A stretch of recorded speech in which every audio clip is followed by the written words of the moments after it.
Bueno, bienvenidos a esta nueva pecera de memorias, programa número 23. 23 y estamos ya por fin con David. ¿Qué tal te han ido las vacaciones por PR? La verdad que muy bien. Primeras navidades con calorcito, que es una maravilla eso. ¿Qué tal Puerto Rico?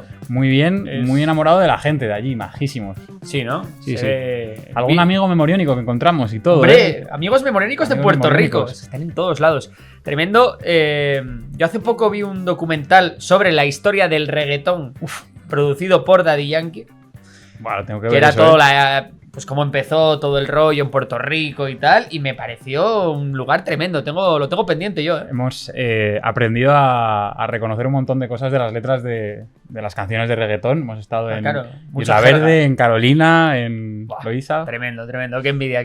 Bueno, pues ya estamos para hacer la pecera. ¿Has estado puesto en la actualidad geopolítica? Sí, ¿no? Más o menos. ¿Y el curso de la cumbre? He avanzado un poquito. Mañana te cuento. Mañana hablamos porque hoy tenemos un montón de cosas de las que hablar. Ya, sí. Para el que no lo sepa, lacumbregeopolítica.com. Ahí tenéis un curso sobre geopolítica que he hecho con Fonseca, del canal Solo Fonseca, y el cual David está acabando. Entonces, os animo a todos a entrar y darle un vistazo, aunque sea el temario. Y oye, si os mola, pues ya sabéis. Venga, ¿qué vamos a ver hoy? Temas importantes. Bueno, vamos a ver todo lo ocurrido en Venezuela durante el fin de semana y haremos un análisis un poco de cómo está la situación actual. Veremos cómo está evolucionando el tema de Trump y Groenlandia. En Palestina, ojito, porque vuelve la tensión entre Hamas y la Autoridad Nacional Palestina. Y por otro lado tenemos novedades desde Ucrania. Ojo también porque en el Rincón del Tiburón la naviera Maersk se olvida de España en una de sus rutas más importantes, mientras que la apertura del comercio en Siria ya se empieza a notar. Veremos a ver cómo acaba esto, pero pinta bien en el lado económico, mal en el lado democrático. Luego hablaremos de eso. Y decir que miércoles y jueves no va a haber pecera. Vamos a sacar algo.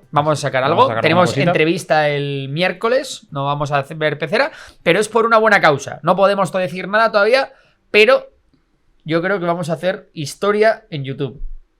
Creo que sí. Creo que vamos a hacer historia en YouTube. Así que, es por una buena causa. Insisto, vamos a sacar una pieza de contenido brutal. No sé exactamente cuándo, pero bueno, lo tengo que grabar miércoles y jueves. Y insisto, prometo que va a ser por una buena causa. Así que venga, vamos a darle al lío, que hay muchas cosas que contar. Bueno, David, tenemos que hablar de Venezuela, porque ahí se preveía que iban a pasar muchas cosas, como finalmente ha sido, aunque igual no han pasado tantas cosas como se preveía, pero el 10 de enero teníamos la toma de posesión de Maduro y, claro, ha traído mucha tensión al país, ¿no? Bueno, cuéntanos un poco. Pues así es, todo ha comenzado con una reunión internacional en Panamá, donde Edmundo González, líder opositor, ha buscado apoyo para desafiar a Nicolás Maduro, que, como tú has dicho, tomó posesión como presidente de Venezuela el día 10 de enero, después de que la oposición demostrase, ojo, que Maduro había perdido las elecciones publicando, como ya sabemos, ¿no?, el 85% de las actas electorales. Vale, ¿y qué pasó así un poco día tras día? Bueno, hazme el minuto a minuto. Te voy contando. El jueves 9, las calles del país se llenaron de manifestantes y María Corina Machado, tras meses en la clandestinidad, lideró una protesta masiva en Caracas, de la que seguro que todos hemos visto algún vídeo. Sin embargo, el régimen respondió con mano dura, deteniéndola brevemente. Vale, y luego el viernes, el día de la toma de posesión. El viernes Maduro se juramentó para un tercer mandato en un acto que, a pesar de su importancia, estuvo marcado por la ausencia de los líderes internacionales. De hecho, los únicos jefes de Estado que estuvieron allí fueron Díaz-Canel, presidente de Cuba, y Daniel Ortega, el presidente de Nicaragua. Vamos, dos tiranos. Al final, Dios los cría y ellos se juntan, que dice el refrán. Bueno, decir aquí muchísimas cosas de las que tenemos que hablar, porque, bueno, lo primero que a mí me ha llamado la atención de todo este proceso, ¿no?, ha sido un poco la inacción de la oposición y la pérdida de fuerza en la calle, ¿no? Yo hacía una reflexión el otro día en Twitter, en X, que decía básicamente como que los manifestantes en Venezuela eran todos, o sea, todo lo que se veía ahí, ¿no? Era todo como gente muy mayor. Tampoco, hombre, claro, mucha gente salió a la calle, hablamos de más de 180 manifestaciones por todo el país, pero tampoco, salvo sitios muy puntuales, tampoco se veía una afluencia ultramasiva de Esto gente. es algo que he leído mucho en nuestros comentarios, también en respuesta a los vídeos que hemos publicado, que bueno, claro, al final hay que tener en cuenta que cada vez hay menos población joven en Venezuela, que esto pues inhabilita que las protestas puedan estar... Claro, justo. A mí me escribían, ¿no? A ese comentario de Twitter que había puesto, y me escribía mucha gente de que ellos mismos estaban en las protestas en los años 2017, 2018, 2019 y que finalmente se han acabado yendo del país, ¿no? Yo el problema que le veo, ¿no? Un poco a Venezuela es que antes había mucha fuerza en la calle, había mucho ímpetu, había muchas ganas y no había un liderazgo claro. De hecho, bueno, pues fue la época de Guaidó, fue todo aquello que estaba la oposición a nivel político muy dividida, y para mí se tomaron, vamos a decir, decisiones incorrectas con todo el tema de boicotear las elecciones, no presentarse, en lugar de lo que ha hecho ahora, por ejemplo, Edmundo González y María Corina Machado, que... Intentar ir por una vía igual menos... Exacto, que dijeron, bueno, vamos a hacer las elecciones, nosotros nos vamos a presentar y vamos a demostrar que son un fraude, no al revés, no simplemente no me presento y entonces pues no valen las elecciones. Entonces, ¿qué pasa? Que al final lo que yo creo es eso, que donde antes había fuerza en la calle y no había liderazgo, ahora es un poco lo contrario. Hay liderazgo, pero la gente ya no está en la calle porque la mayoría parte, claro, 9 millones de venezolanos se han ido, exiliados. Y eso quiere decir que 9 millones, la mayoría son jóvenes opositores. Y bueno, un componente también importante, entiendo que hay que entender, que es la resignación que tiene ya el pueblo venezolano, que bueno, puede salir una vez, puede salir dos veces, pero cuando ves que nada está cambiando, pues oye, las cosas cada vez son la más resignación y difíciles. también el miedo, porque también es verdad que la represión ha ido a más, ¿no? Ya estamos viendo pues penas de cárceles por simplemente protestar, por poner mensajes en redes sociales, o incluso, bueno, también podemos hablar del propio miedo de salir a protestar y que te puedan hacer algo los colectivos, que al final son fuerzas paramilitares que andan dando palizas por ahí, o todo este tipo de cosas. Por tanto, bueno, también pues es una mezcla de miedo, yo creo, como hemos dicho, resignación, y esta parte de que los jóvenes, pues la mayor parte de jóvenes opositores, pues han salido del país, ¿no? Al final se pierde la esperanza, como tú dices. Bueno, decir también que Edmundo González había prometido volar a Venezuela, y parece que había un plan, ¿no?, para que Edmundo González ingresase en el país, pero finalmente no lo ha hecho. Vimos que el régimen de Maduro desplegó sistemas antiaéreos que supuestamente tenían órdenes de derribar el avión en el que viniese Edmundo González, y por eso, bueno, pues la oposición decidió no llevar a cabo, no jugar ese órdago y no hacer a Edmundo González viajar a Venezuela, pero él mismo ha dicho que pronto volverá cuando sea el momento, ¿no? Y al final, bueno, pues esto nos deja una reflexión, ¿no? Que es como, vale, si la cosa no se puede cambiar en la calle, si a Maduro no le van a echar con manifestaciones, con un tipo Euromaidán, ¿qué nos queda?, ¿no? ¿Cómo se puede echar a Maduro de ahí?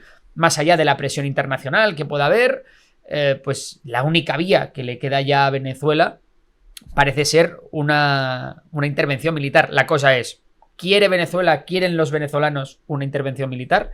Eso es lo que hay que preguntarse ahora mismo. Y si esta, en caso de que tuviera un seguimiento masivo, una aprobación masiva por parte de la población, hay recursos para ello, se puede. Bueno, Bukele ha salido hablando y ha dicho que ha pedido paciencia, ha sido uno de los más críticos con el régimen de Maduro y ha dejado entrever como que hay un plan para hacer algo. Por el otro lado tenemos a Erik Prince, que Erik Prince, para el que no lo sepa, es un hombre, un estadounidense, que es el fundador de Blackwater, que viene a ser un poco, para entendernos, como el grupo Wagner de Occidente, ¿vale? Una empresa... Los mercenarios. Militar privada, sí, exacto, de mercenarios, ¿no?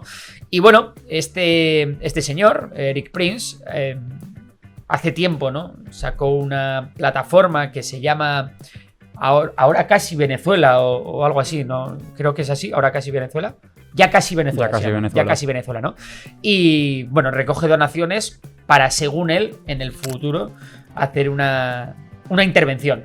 Tiene un plan y ha dicho, de hecho, ha respondido estos días diciendo que la plataforma Ya Casi Venezuela, pues hará su papel dentro del tema de derrocar a Maduro. Luego decir que esta misma plataforma el otro día publicó un mensaje que decía: hermanos venezolanos, entendemos la ansiedad y la frustración que padece el pueblo en este momento y lo que va a pasar, va a pasar. Y para que ocurra tenían que darse una serie de eventos y hechos que justo ahora se están consumando, tal y como se previó. Existe un plan que debe seguirse a cabalidad para que garantice el éxito. Hemos esperado años por el momento que se viene, paciencia y fe, no los defraudaremos. Y el hashtag de ya casi Venezuela. Y de hecho, el propio Bukele también publicó un mensaje en X que ponía paciencia. Da un poco de miedo también. Da bastante miedo, da bastante Una miedo. situación... ¿no? Da bastante miedo.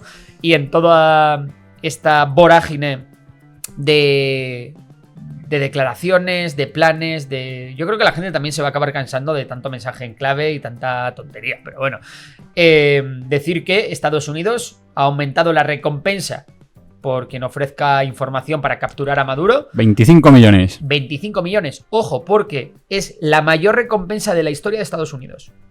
Creo que la anterior eran 20 millones, la mayor, y ahora 25 millones es la mayor recompensa de la historia que se ha ofrecido por... ¿Sabemos para quién por era la la cabeza anterior? de alguien. ¿Por algún barbudo?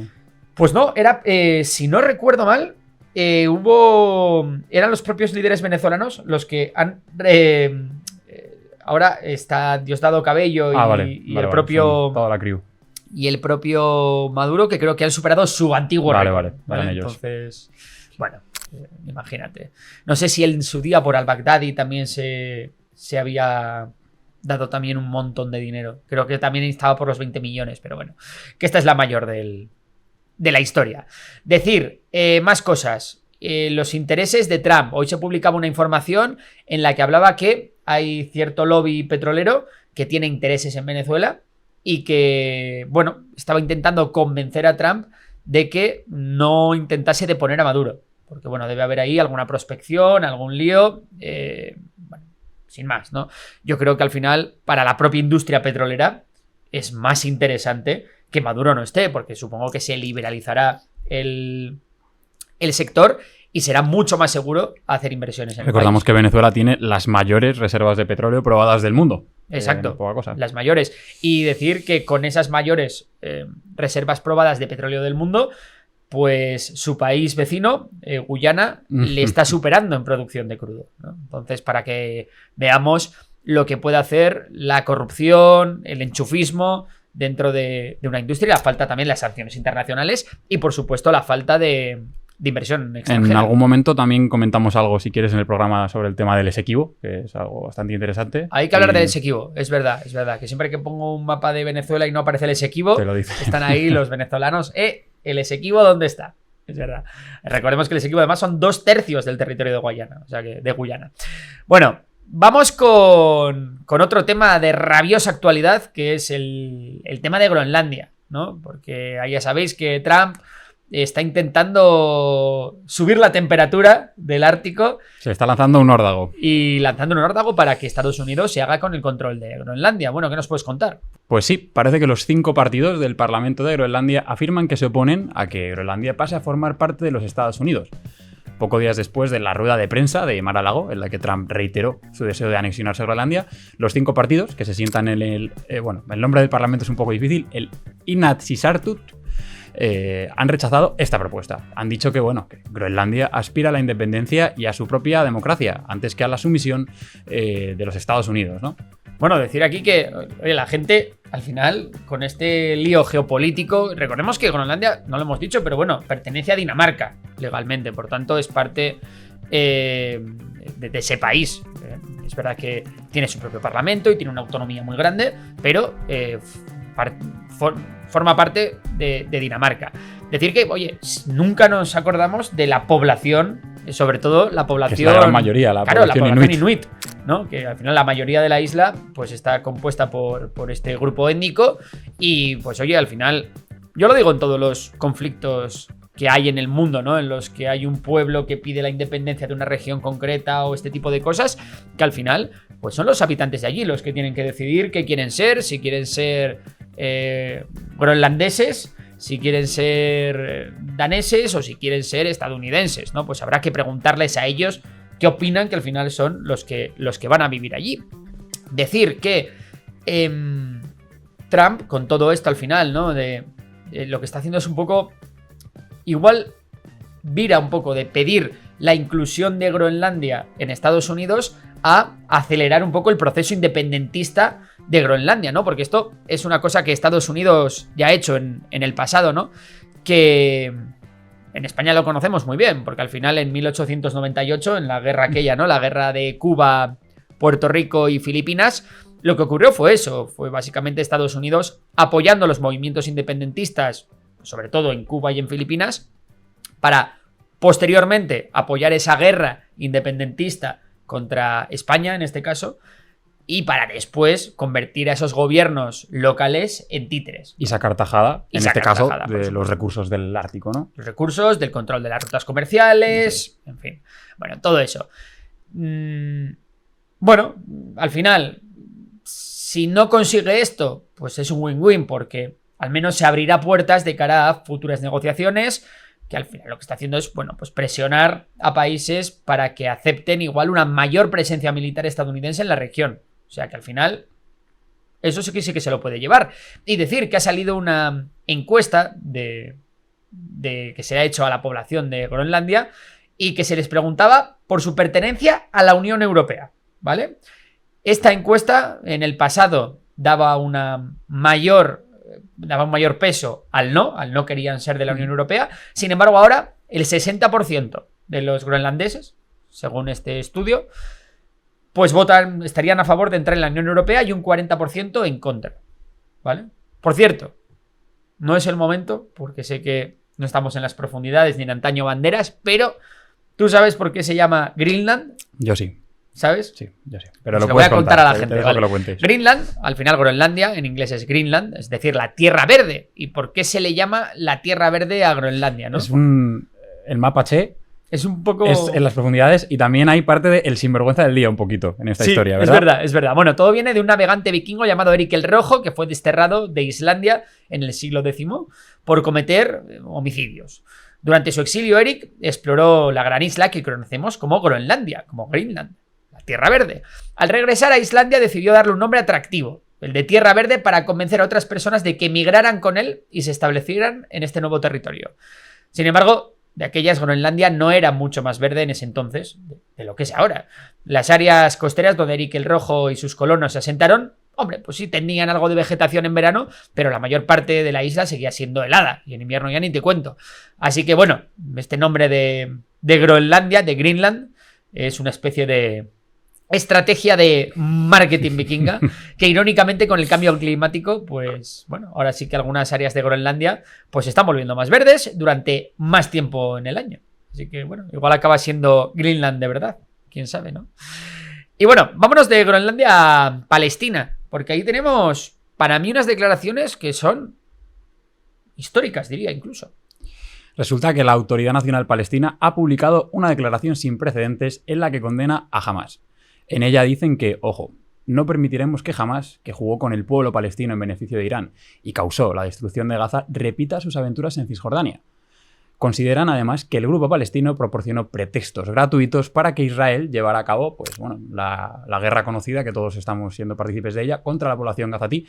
Y bueno, dicen que... Partícipes no. Por favor, he dicho partícipes de ella, que todos estamos viendo cómo está ocurriendo. Dicen que jamás provocó que se extendieran las condiciones catastróficas en la franja de Gaza, desde el hambre y la pobreza y la privación de las necesidades humanas más básicas. Y también, bueno, del colapso de los sistemas, de los servicios más básicos. Claro, al final la esperanza de vida ahora en Gaza ha bajado drásticamente.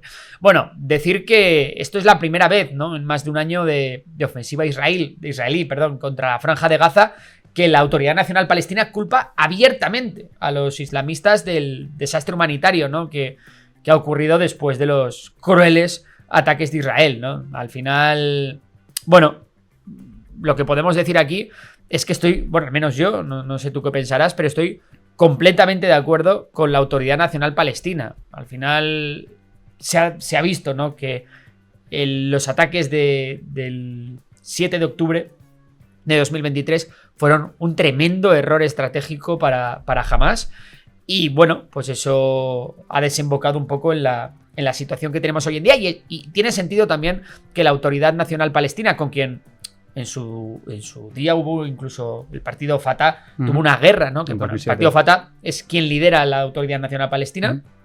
Y decir que, bueno, que en su día hubo una guerra civil entre Fatah y Hamas por el control de Gaza, ¿no? Entonces, bueno, hay veces que se llevan mejor, hay veces que se llevan peor, pero ese conflicto de fondo está un poco ahí. Decir que bueno, todo esto al final, pues, le dará alas igual a la Autoridad Nacional Palestina, que en caso de que se firme un acuerdo de alto al fuego, de que Israel acabe saliendo de Gaza, seguramente pase porque la Autoridad Nacional Palestina sea la que acabe tomando el control de Gaza en detrimento de Hamas. Decir que además todo esto está contextualizado en un momento en el que ya ha habido enfrentamientos entre ambos grupos, entre Fatah y... No sé si lo has dicho, no, creo que no lo has mencionado. ¿Lo de 2007? No, que ahora mismo está habiendo enfrentamientos en Jenin, en el campo de refugiados en Cisjordania, y son enfrentamientos que son entre los dos grupos, entre Fatah y entre Hamas.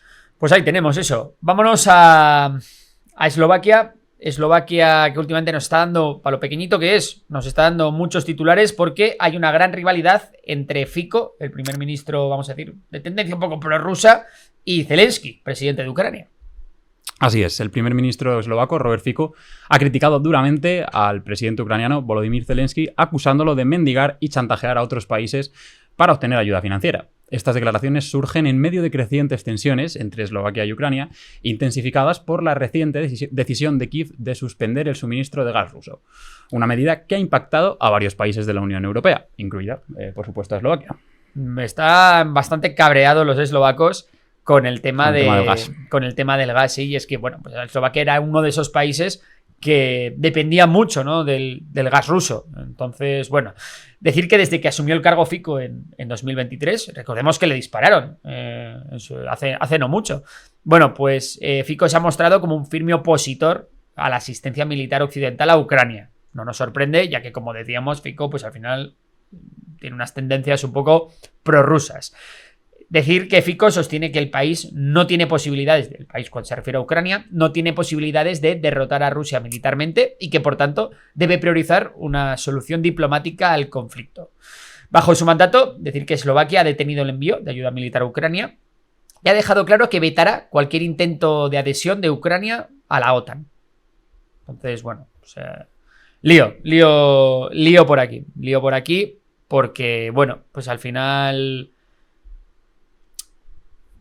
Siempre es los problemas, ¿no?, de las alianzas y de las uniones políticas de países, de tantos países y tan diferentes entre sí, ¿no? Que muchas veces, si pones un sistema de vetos, pues al final lo que te ocurre es que un país muy pequeño puede comprometer la estrategia a largo plazo de toda la alianza y de toda la organización. Y esto pasa en la Unión Europea y esto pasa también en la OTAN. Entonces, bueno, pues lío por ese lado. Bueno, y seguimos hablando de Ucrania porque, según Forbes, por primera vez en los 35 meses que Rusia lleva librando la guerra, los ucranianos pueden tener una ventaja en cuanto a tanques sobre los rusos, pero solo en ciertos tramos de la línea del frente de 800 millas.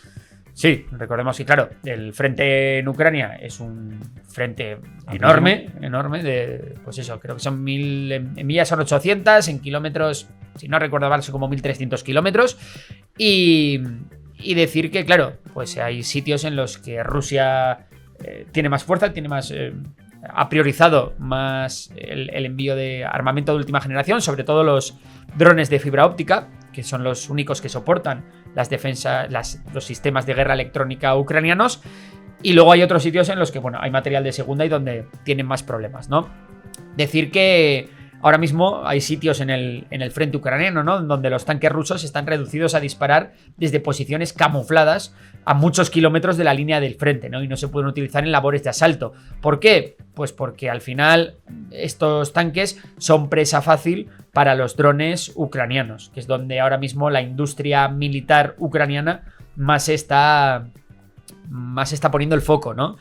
Decir que los propios ucranianos han logrado desplegar 2 grupos de drones del tamaño de una compañía, cada uno con unas pocas docenas de operadores en secciones muy pequeñas del frente. Entonces, claro, lo que pasa con los tanques rusos es que estos pues simplemente no alcanzan la línea para poder lanzar un ataque. Son destruidas las columnas de blindados y de tanques ucranianos justo antes, ¿no?, de llegar al propio campo de batalla, lo cual pues hace que estas maniobras de asalto rusas sean pues poco menos que suicidas, y entonces eso lo que ocurre es que pues los rusos lo que están utilizando a la hora de hacer ataques es pues utilizar vehículos civiles. Vemos a rusos realizando asaltos en moto, en patinetes eléctricos, en buggies, en camiones. Es decir, ya pues, hay muchos sitios en los que ni siquiera no utilizan los blindados porque saben que estos van a ser destruidos antes de llegar al propio frente.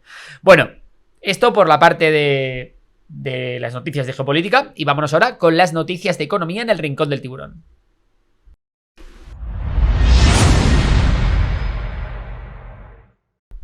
Bueno, empezamos este Rincón del Tiburón con una noticia que afecta a España. En este caso una mala noticia, que luego dicen, siempre ponéis noticias buenas sobre la economía española. Bueno, pues la de hoy es mala, ¿no? ¿Qué nos puedes contar, David? Venga, vamos a contar esta noticia mala. La naviera Maersk prescinde de Algeciras en favor de Tanger Med en su servicio entre Oriente Medio y Estados Unidos. La naviera danesa ha anunciado que dejará de hacer escala en el puerto de Algeciras en su servicio que une Oriente Medio e India con Estados Unidos, y en su lugar realizará una parada en Marruecos.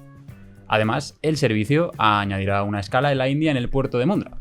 Decir que, ¿por qué? ¿Por qué ocurre esto, no? ¿Por qué de repente una naviera de las más grandes que hay en el mundo pues se olvida de España y decide parar en Marruecos? Bueno, pues este tema es porque... Bueno, hay varios temas. Primero es que la compañía se quejó hace un año de la saturación en las dársenas de Algeciras y criticó al gobierno de España por rechazar a los buques con material para Israel. Y recordamos, ¿no?, que cuando de repente se anunció que había 3 barcos que no podían atracar en España porque se supone que llevaban armas para Israel, ¿no? Bueno, es decir, que estos son algunos motivos por los que esta empresa Maersk se quejó, pero el verdadero motivo, el motivo de peso, es la entrada en vigor del régimen de comercio de derechos de emisión de la Unión Europea. ¿Qué es esto? Bueno, esto es un reglamento que pone precio a los gases de efecto invernadero que emiten los buques que tocan los puertos europeos y que, por ejemplo, otros puertos rivales, como el de Tanger Med, este puerto, gran puerto de Marruecos, pues no aplica. Entonces, claro, al final a los barcos les sale mucho más barato no pisar suelo europeo para no tener que pagar los derechos de emisión de esos gases nocivos que emiten a la atmósfera. Por tanto, bueno, pues al final estas cosas, cuando se empieza a hacer dumping medioambiental por parte de terceros países que les da un poco más igual el medio ambiente, pues es muy complicado competir contra ellos, ¿no? Y es un problema, es un problema. Bueno, esto por la parte de España. Y hay una noticia económica, ojo, no geopolítica, económica en Siria, que esto no es el pan de cada día, precisamente. Así es. Tras el derrocamiento de Bashar al-Assad por HTS, Siria experimenta un auge de importaciones debido al fin de restricciones al dólar y a aranceles elevados. Las tiendas en Damasco están llenas de productos extranjeros como agua turca, leche libanesa y chocolates occidentales. Esto contrasta con los años de aislamiento en que los sirios dependían de bienes locales o del contrabando.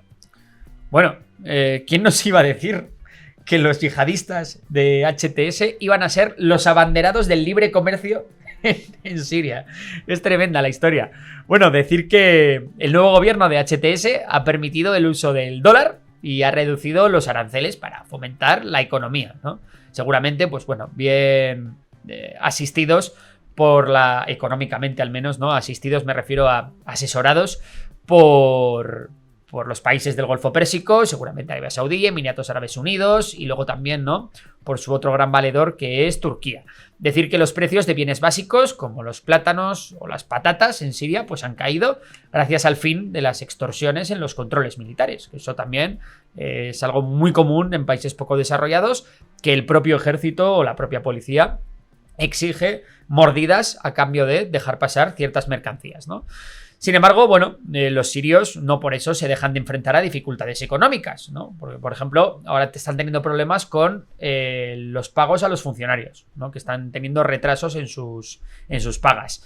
Aunque, bueno, veremos, parece que al menos este camino pues va a ser, ¿no?, pues más provechoso para la economía siria que el propio... Bueno, es que, de hecho, la la economía siria era una de las más planificadas del mundo. Estaba todo controlado por el Estado y, por tanto, el Estado, en un país como Siria, también desarrolló unos índices de corrupción altísimos. Entonces, claro, si todo lo controla el Estado y el Estado es corrupto, mal asunto. Pues vamos con una mala noticia también de Siria. Cuéntanos. Y es que resulta que, bueno, que Al-Jolani, o Ahmed al-Shara, como se llama en realidad, ha dejado caer que para que haya elecciones en Siria pueden llegar a pasar 4 años, si es que las hay. Que, bueno, esto era esperable por 4 añazos. Es verdad que, oye, adalid del libre comercio sí, adalid de la democracia no tanto. Decir que, bueno, lo que ocurre o la excusa que han dado es que, bueno, pues Siria viene de una guerra civil muy grande, muy larga, muy destructiva, y que tienen que preparar a la infraestructura del país para, bueno, pues para hacer unas elecciones que todavía no se ven preparados y que más o menos en 4 años ya lo tienen todo niquelado. Veremos si en 4 años hay elecciones o no hay elecciones. ¿Tú qué crees? ¿Que hacemos porra? Yo creo que no hace ni falta. Yo digo que no la... No hace ni falta hacer porra. No hace ni falta, yo creo que no las va a haber. Pero bueno, veremos. Más cosas. Bueno, no, más cosas ya no. Nos tenemos que ir a las secciones. ¿Hoy qué sección tenemos? Hoy tenemos el mapache. El mapache. Pues vamos con el mapache.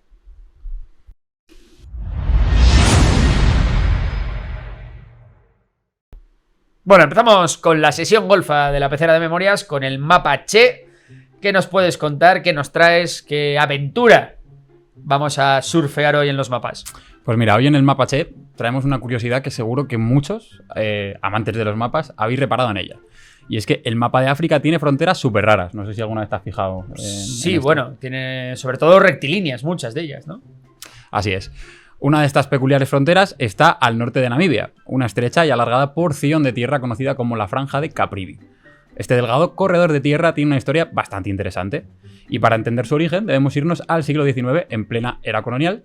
Durante la conferencia de Berlín, las potencias europeas literalmente se repartieron África como si fuera un pastel. Es una de las razones por las que tiene África tantas fronteras rectilíneas, de hecho. Cogieron y dijeron, venga, tú por aquí, yo por aquí, tú por acá, pum, pum, escuadra Cartabón, esto para ti, esto para mí. ¿Quién hay ahí viviendo? Bueno, no pasa nada. Bueno, pues Alemania quería un acceso al río Zambeze, pensando que esto podría ser una ruta comercial hacia el Océano Índico. Por ello, negoció con el Reino Unido para adquirir esta franja de tierra a cambio de la isla de Zanzíbar en 1890. Ojo, Zanzíbar. Zanzíbar, donde nació... No sé si ¿sabes quién es de Zanzíbar? ¿No? Te doy una pista. Venga. We Are the Champions. No me digas. Freddie Mercury. ¿Freddie Mercury? Sí. Anda, no tenía ni idea. No sabía. Así es, podría haber sido alemán si no hubiese ocurrido lo que he contado. Y bueno, la cuestión es que hubo un pequeño detalle que Alemania pasó por alto. El río Zambeze está bloqueado por las majestuosas cataratas Victoria, que son una barrera natural que lo hace inútil como ruta comercial. Así que claro, o sea que ellos fueron por ahí en barco creyendo que se iban al Índico y de repente dijeron, ¡ostras! Así si hay unas cataratas. Y esto los británicos lo sabían perfectamente. Así claro, que se la colaron doblada, se quedaron con Zanzíbar y se la colaron doblada. Los sinvergüenzas del día. Ahí. Bueno, de la historia. Así es. Bueno, de esta forma, Caprivi terminó siendo un capricho geográfico, sin el valor que se esperaba, pero además dio muchos problemas. Durante el siglo XX la región fue utilizada como base por movimientos independentistas en Namibia y en Zambia, e incluso en la década de los 90 el Ejército de Liberación de Caprivi intentó declarar la independencia de la franja, aunque sin éxito. Pero bueno, volvamos a lo que nos importa aquí. Ojo, me parece... O sea, la historia de los alemanes siendo estafados por los ingleses es poética, ¿no? Es tremenda. Los ingleses estafando a todo el mundo, como siempre. Son muy buenos. Vamos a decir británicos. Los británicos, cierto. Sí. Bueno, volvamos a lo que nos interesa, que esta sección, si va sobre algo, es sobre mapas. Y es que sí, la Franja de Caprivi es una frontera muy interesante porque es la frontera más corta que separa dos estados independientes. Si haces zoom, donde parece que hay un punto que separa 4 fronteras o que divide 4 estados, podemos ver que entre Zimbabue y Botswana hay una frontera de solo 150 metros, que es una frontera cortísima. Además, Caprivi hace frontera con Zimbabue y con Botswana, como hemos dicho, pero también con Zambia y con Angola. Y es lo más cercano a un cuatrifinio internacional. ¿Vale? Un cuatrifinio. ¿Qué es un cuatrifinio? Pues es una zona donde hay cuádruple frontera. que Anda, realmente vale. internacionalmente no tenemos ninguno. Y en otra sección del Mapache, si quieres, hablamos sobre cuatrifinios. Algún día contaremos también, porque has dicho que es la frontera más corta entre dos países, 150 Más pequeño metros. incluso que Gibraltar. Más pequeño incluso que Gibraltar. Es verdad que la frontera de España con Marruecos, en sus diferentes posesiones del norte de África, es mayor que esta, pero la frontera más corta en un punto es la que separa España y Marruecos por el Peñón de Vélez, Vale. que es, si no recuerdo mal, 3 metros. De hecho, hay puesta como una cuerda, esa es la frontera, y cuando sube la marea hay veces que no hay frontera. Entonces, curiosa. Ah, pues mira. Curiosa esta. El mapache, ¿cómo me gusta el mapache a mí? Igual, incluso desplazo algún día a Antaño Banderas como mi sección favorita. Bueno, vámonos con las profundidades de la historia, en la que, como siempre, os contamos algo que no tenga que ver tanto con actualidad, sino que nos vamos a algún pasaje pasado. Así que venga, vamos al lío.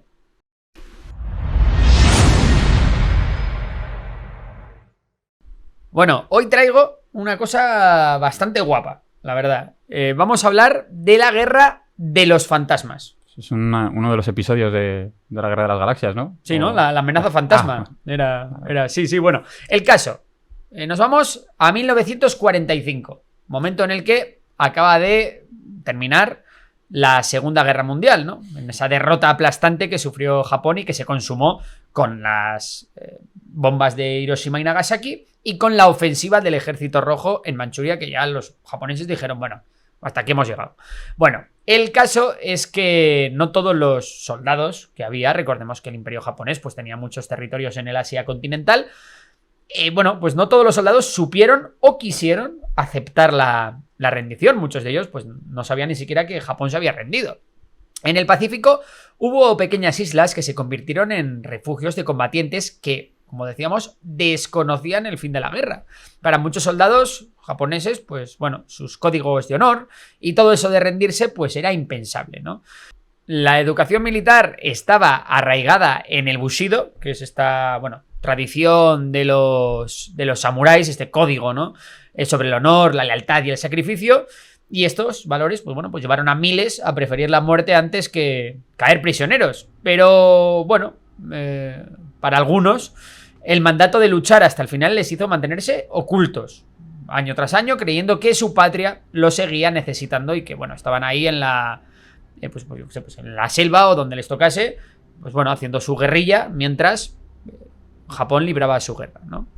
Decir que uno de estos señores fue Hiro Onoda, ¿vale? Un oficial de inteligencia del ejército imperial japonés que fue enviado a la isla filipina de Lubang en 1944.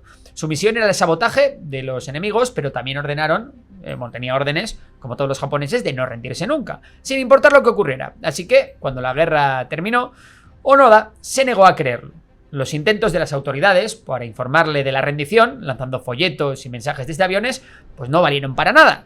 Y el tío decía que no, que era todo mentira y que... Negacionista de la Segunda Guerra Mundial, de la Segunda Guerra Mundial, que era todo mentira y que eso es imposible. ¿Cómo se va a rendir Japón? Esto es un invento del imperio, del imperialismo yanqui o de lo que sea, ¿no? Bueno, decir que esto pasó lo mismo, por cierto, en la guerra de Filipinas, o sea, en el mismo sitio, con los españoles. El famoso episodio de los últimos de Filipinas, ellos estaban en una iglesia aguantando y se negaban a creer que España había perdido la guerra, ¿no? Hasta que, bueno, por una coincidencia, el oficial al mando lo acabó creyendo. Bueno, no me lío.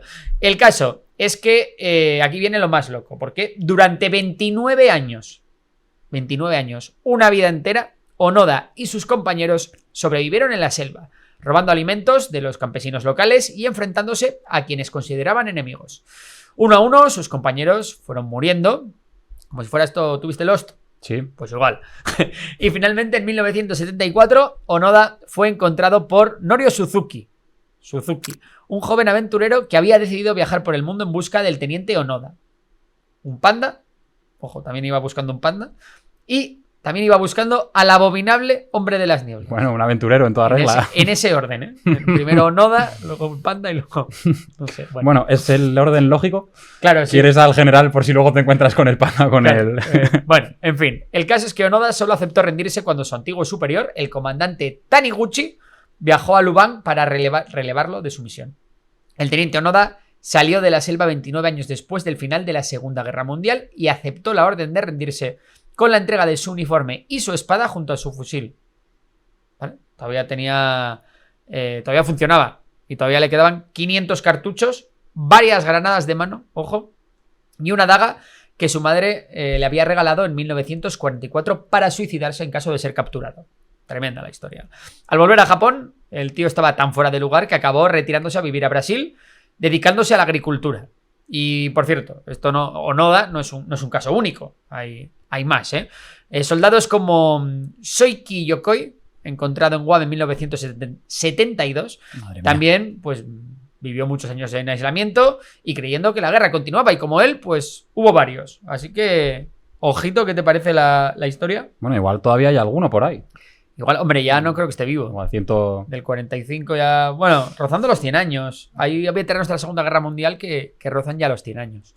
Bueno, tremenda la historia. Vámonos con el anzuelo, la sección en la que todos vosotros podéis participar.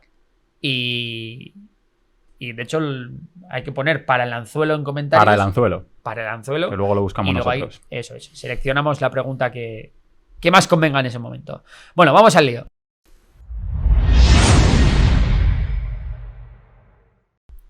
Bueno, David, te voy a hacer la pregunta hoy a ti. Venga. ¿Vale? Porque nos habla @Inverbolsa. Buen nombre. Inversor, seguramente. Seguramente. Y nos dice: ¿en qué países y cuántas son las bases militares que tiene Estados Unidos? ¿Te las sabes? Hombre, todas no, porque son muchísimas. Son muchísimas, ¿no? muchísimas. Cuéntanos Pero sí un poco. te puedo decir que, bueno, se estima que Estados Unidos posee entre 700 y 800 bases militares en más de 70 países. O sea, es una locura, una cifra que representa aproximadamente pues el 90-95% de todas las bases militares que hay en el o sea, de todas las bases que hay. Todas las bases, Estados Unidos, creo que le sigue Rusia con no sé si son 30 o 40 bases militares. O sea, es una auténtica salvajada. Tremendo, sí. Más de 100 están en Japón. Hay bastantes en Corea también. Y bueno, en Europa hay como que unas 300, algo así, incluyendo la de Ramstein en Alemania, que es una de las más grandes del mundo. En España tenemos la mítica base de Rota, por ejemplo. De Rota. Vale. Y luego decir que en América Latina también hay como que unas 70, 80 bases, algo así. Bueno, 70 bases. Una barbaridad. ¿Para qué sirven? Podéis preguntar, ¿no? ¿Para qué sirven las bases militares en otros países? Pues básicamente, bien para defender un país o bien para poder proyectar tu fuerza en un escenario determinado, ¿no? Pues al final, si tú no tienes una base militar, ¿no? Imagínate que eres, pues yo qué sé, México.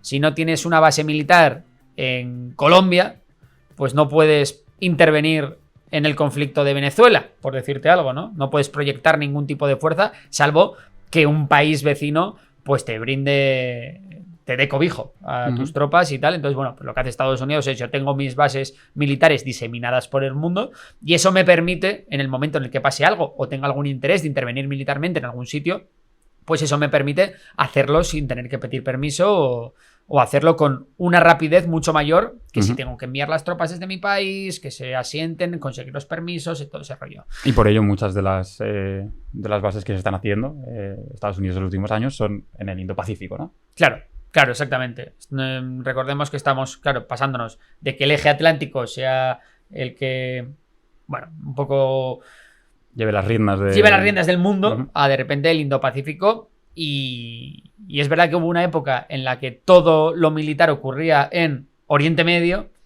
y es verdad que Oriente Medio sigue teniendo su importancia, pero el Indo-Pacífico también le está robando protagonismo. Así que bueno. Pues bueno, hasta aquí la pecera. ¿Qué tal en tu primer día de vuelta de vacaciones? Pues tenía ganas, ¿eh? Tenía ganitas de volver. ¿Has visto bien? Sí, Programa sí, como siempre. largo igual, ¿eh? Bueno. O igual. Pero bueno, a la gente le gusta. La gente quiere minutos de contenido. Bueno, y el que no, ya sabe que lo tiene acortado en Memorias de Pez. Eso es, Memorias de Pez. La parte de las noticias la colgamos siempre y luego el programa completo lo tenéis aquí en la pecera de Memorias. Recordad, lacumbre-geopolítica.com para el que quiera hacer el curso de geopolítica que hemos hecho con Fonseca, de Solo Fonseca. Os dejamos el link en la descripción. Y por lo demás, muchas gracias por estar otro día con nosotros. Hasta la próxima.